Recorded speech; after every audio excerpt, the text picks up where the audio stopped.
The level of anxiety, the adrenaline flow was extremely high, always. It never turned off. It was 130 degrees in the shade, and we had guys going out every single day, assigning the medics out.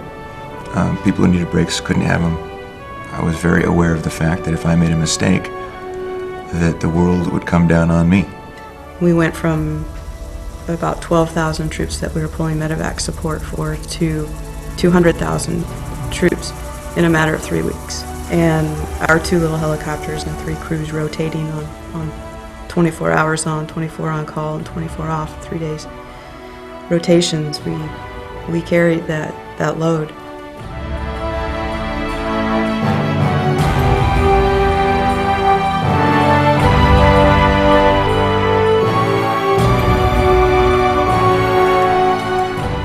My job over there was a medic. I took care of soldiers. I still see their faces in my head. I still smell the burnt flesh. It's still there. That sound, that sensation, and the smell. And I can't tell you how many times that I should have died.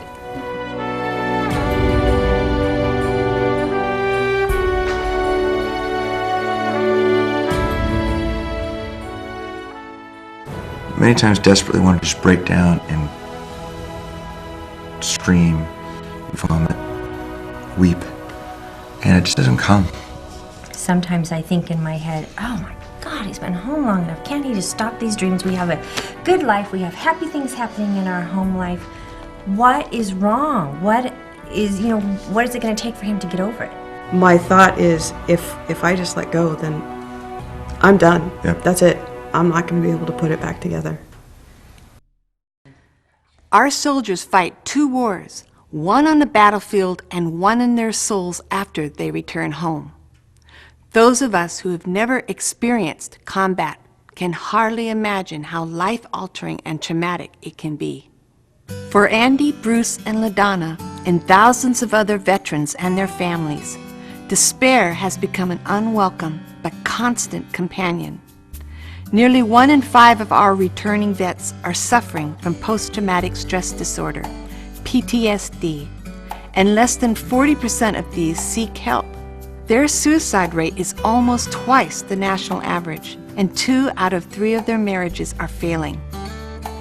And these kids go off, 19, 20-year-old kids go off and end up in Iraq, and they come back, and there's no debriefing that will eliminate their stresses. All they have are the tools they had before they went, and their weapon. That weapon is how they eliminated the threats. And they come back, and now there's no weapon. What weapons can we give them? Psychology and counseling can help, but they can only go so far. And many who suffer from combat trauma are reluctant to look for help through military channels because of how it could affect their records.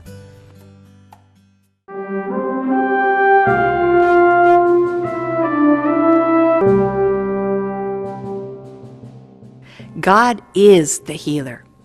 What He can do for a wounded warrior goes infinitely beyond what any program or therapy can do.